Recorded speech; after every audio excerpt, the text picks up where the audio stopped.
In the last few years, Twitch have kind of lost the stranglehold they've had on the streaming space. Now things like YouTube, Facebook Gaming, and even TikTok are viable competitors to Twitch in the streaming world. However, there's a new platform coming in 2023 that promises to turn all of this on its head, and that platform is GamerNetwork. So today's video, we're going to talk about GamerNetwork, and will it be the next biggest thing in streaming, or will it never even launch? Let's figure it out.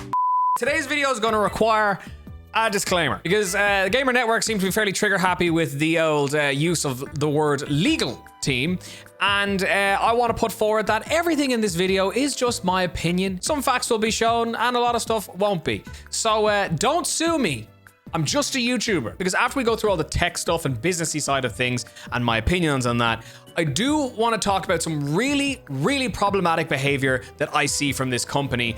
And you know, whether or not you're maybe on the side of these guys and rooting for them to succeed in their platform, which is totally fine, maybe you're not aware of some of this other stuff. So we'll do the techie, business, cool, nerdy stuff first, and then we'll talk about drama. I'm very excited to talk about drama. I never talk about drama. I don't get involved with drama, chat. You're not chat, you're YouTube. I don't get involved with drama, YouTube. I typically stay on the sidelines and just eat popcorn. But today we're jumping into the belly of the beast. It's gonna be fun. So what separates GamerNetwork from something like Twitch? So firstly, they've made some promises in a tweet that they put out a couple of weeks ago, and they showed off what their platform is going to include. Now, they've since deleted this tweet. I've put out the word to try and find this screenshot, so maybe it's on the screen now. But if not, I'm just gonna talk about the things that I definitely know were claims made by GamerNetwork that their platform would feature. Now, if I didn't manage to find the screenshot, know that, you know, you're gonna have to take what I say with a grain of salt. However, I've no real reason to lie, and what I'm about to say will be backed up by, you know, the majority of small streamer Twitter. Anyway, one of the things they promised for everyone on their platform is monetization from day one. Meaning that from the day you create your account on GamerNetwork and start streaming,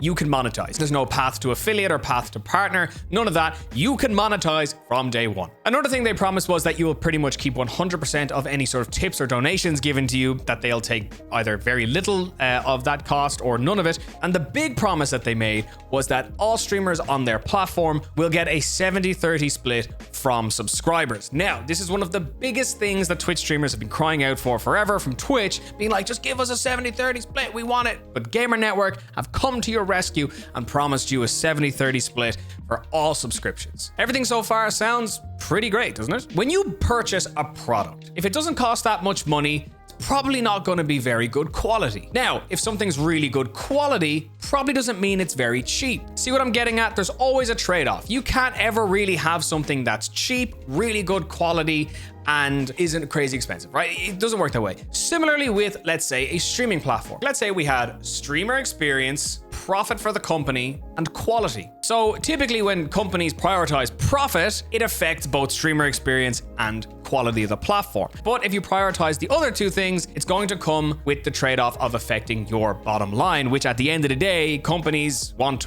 to make money. That's why they're companies. So if we move in to what, you know, actually it takes to build a streaming platform. It's not as simple as, you know, building a website for your dad's friend who's started his own business. No, there is so much stuff to think of when you're trying to build a streaming platform that is going to rival two of the biggest tech conglomerates in existence, have arguably infinite capital behind them. Infinite money. The server costs alone to build something like that are astronomical. It's no secret now that Twitch are not a profitable company. Recently, the president of Twitch released a statement in which he said, hey, it costs a load of money to do this. And that's coming from a company with pockets as deep as Daddy Bezos's. If Twitch are running this at a loss and not earning any money and are struggling to do it, why can GamerNetwork do it? The second thing you need to consider is all the other logistical things it takes to run a platform like this. Firstly, if you're going to be paying out all your creators from day one, you're going to need a banging accounting team.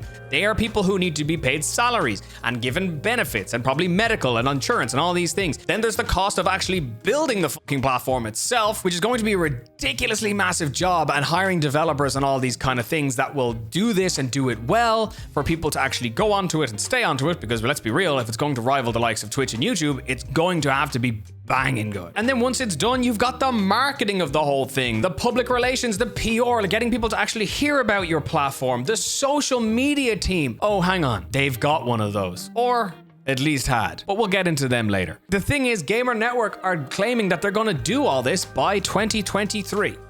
That's in like 2 months. When? Q1, Q2, Q4? When is it coming? I mean, if this is something that's going to launch in potentially under a year, sure, you should probably have a date in mind or at least a prototype built or any of these things. I mean, I'm not a software developer. I'm not a web developer. However, I'm also not a dummy. So, where is it? So when I'm looking at all these things and the logistics and all the money it's going to cost to do all this stuff, like it really has me thinking. 2 things mainly. Number 1, how does this company plan on turning a profit? Now, that's typically not for us to worry about. We're the consumers. We don't really care how the company turn a profit. But in this instance, I'm really struggling to, understand the financial structure of this company. How do they plan on making money? I don't get it. But more importantly, okay, forget profits. Realistically, Twitch don't make a profit and they seem to be fine. So more importantly, who is funding this? How are they funding this platform? Something like this will literally cost you hundreds of millions of dollars to pull off. But I know how they're funding it. Merch. Yeah, they released merch, hoodies, I believe, and maybe some other stuff as well. But I know that they released hoodies. And after some of the other stuff we're going to talk about later on in today's video, people have asked them for refunds, and they're kind of claiming, oh, we can't refund you if you paid by PayPal because we're locked out of our PayPal, or the bank's PayPal's new. Some people aren't getting their money back. It's kind of crazy. But I don't see selling hoodies to people funding this project. Look, maybe GamerNetwork are going to turn around and prove me wrong and prove a lot of other people wrong and launch the most amazing streamer platform the world has ever seen. To me, what this looks like, and again, let me stress, to me, what I think, my opinion, is that I've talked a lot on this channel about streamers being impressionable, okay?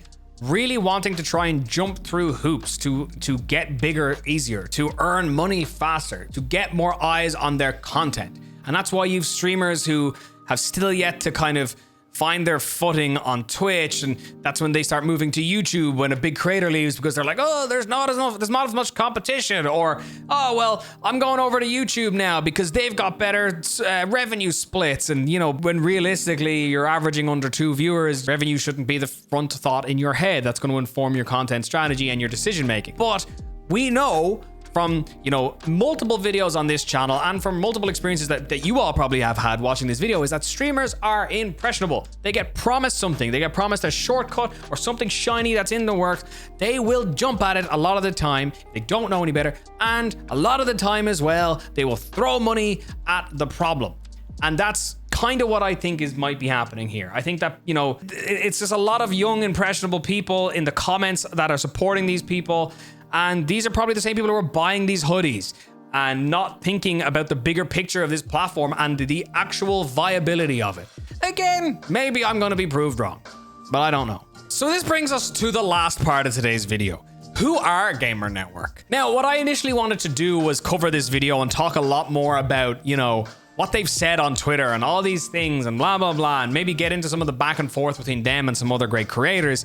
However, if we were to do that, we would be here for days. In the 2 days since I decided I was going to make this video, so much has happened on their Twitter. They fired 2 social media people. The founder has left Twitter for good, rejoined Twitter. People have been blocked, unblocked, tweets have been deleted, and I was going to cover it all, but to be honest with you, I think I'm just going to break it down and TLDR it as best I can. If you're interested in more of the bigger picture, I suggest checking out Sophie Darling on Twitter or Rabtastic on Twitter or YouTube. Both of them are linked below, and they have covered this extensively on their own personal Twitters, and Rab made a fantastic video about the subject, kind of going more in depth into the tweets and stuff. It only takes a brief glance at the GamerNetwork Twitter to realize that you're dealing with a 17-year-old, or what appears to be a 17-year-old who's been given the wheel of a giant company's social media page. The tweets are the most unprofessional looking things I've ever seen. Getting into arguments with people, blocking people who speak out against them, unblocking people, half-assed responses, statements posted. 4 hours later, other statements posted because they left some stuff out of their original statement. Just seems so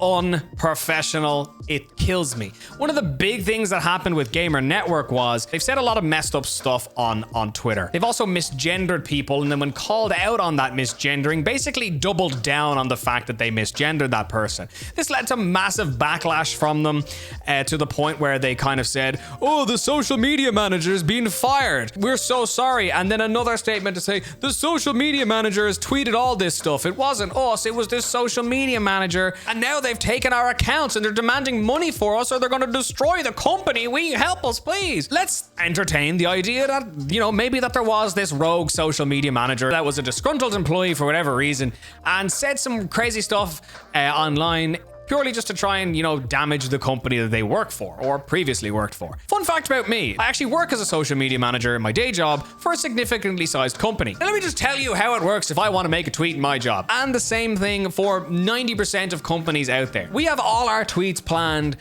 days in advance, sometimes weeks in advance. I write the tweets, they're then proofread by one of my colleagues, and then they are further greenlit and proofread again by our manager. And only then do they go out. After they've had numerous eyes on them and checks, etc., then they hit the internet. Never before. Any self-respecting company, or especially a company that is trying to get their feet, will probably operate this way to some capacity, right? They'll have some sort of rounds or proofreads or whatever. If you're starting a business and you're just blindly handing your company's Twitter to someone and not checking any of their work or seeing what they're saying on social media, you are unprofessional, and that is a flawed way to run the company. It is just ridiculous. They are serial tweet deleters, but honestly, just have a look at their tweets and replies on Twitter and you'll see what I mean. Very unprofessional mannerisms. And again, if you're going to compete with the top of the food chain when it comes to streaming, being Twitch and YouTube, I would hope that your tone of voice or your business ethics would probably change, because no one's going to take you seriously, mainly advertisers, and very apparently now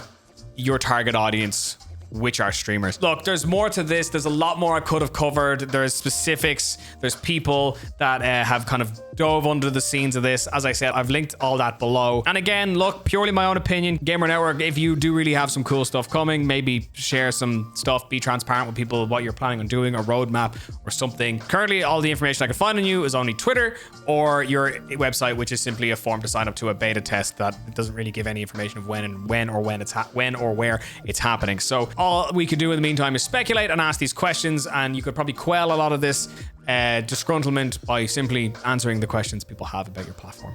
So yeah, everyone, that's today's video. Bit of a different video this week. If you like today's video, please leave a like down in the comment section below and leave me a comment. Let me know how your day's going. Drink water. Have you drank water? Let me know in the comments below. And subscribe if you're new here. I post streaming related stuff and streaming advice videos every week. And yeah, hope you have amazing weeks on your content. If you don't worry, next week is a new one. Peace out. Much love. Bye-bye.